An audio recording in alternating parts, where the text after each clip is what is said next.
Hey friends, happy Saturday, the 4th of May.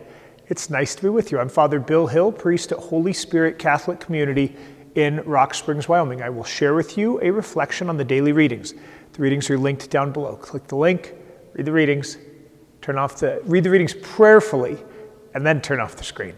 Spend some time with God before you move on to other things.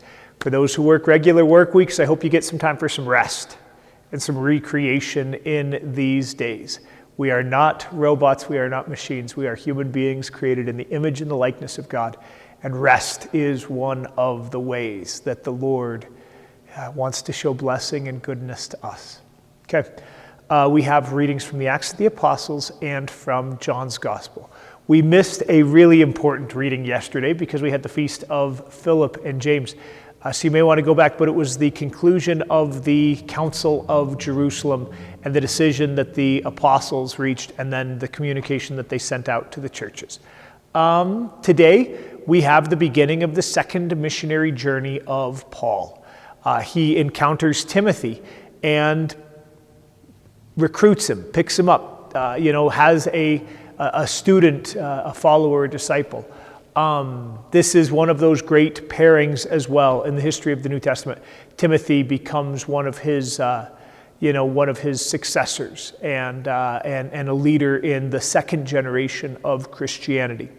Notice Paul had him circumcised, which is a fascinating turn of phrase in and of itself, but a reminder that this was still a big deal even after the Council of Jerusalem.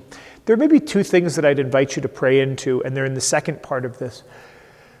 The Spirit of Jesus resisted, told them, you guys are not going to where you want to, right? And it's some geography stuff.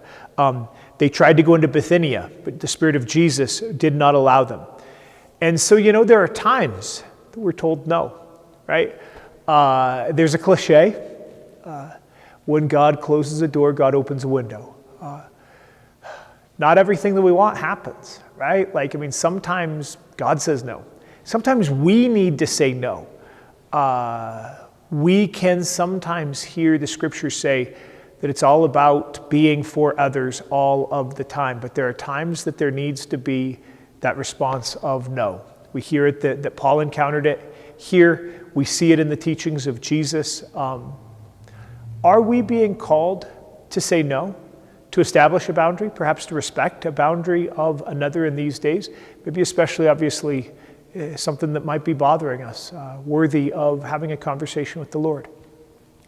Because Paul could not go into Bithynia and goes down to Troas, he then is wonderfully positioned to go to Macedonia, north of Greece, and to share the good news with them there.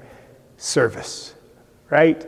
To be for others. And the reminder that this life isn't just about us, but it's also about the common good, the greater glory of God, sharing the good news. How is the Lord inviting us to be of service today? And how might we be inclined to say yes to that? Gospel of John. The gospel, we have exaggeration, again, making a point from Jesus. Don't get hung up on the word hate, right? Our goal is not to make everybody hate us.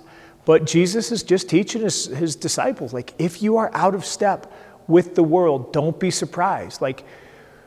The message of Jesus is not about being in step with the world. It's not about success and prestige and power and money and fame.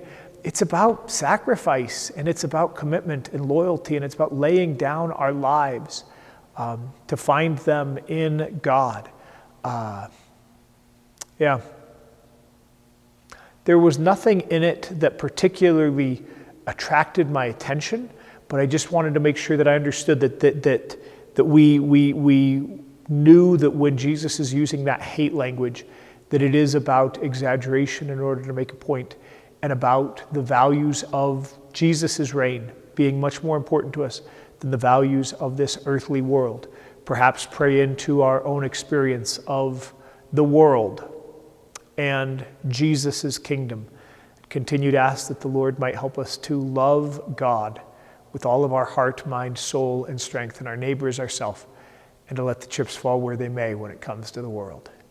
All right, friends, Read those readings prayerfully. Turn off the screen. Spend some time with God. Get some rest. Spend some time in prayer.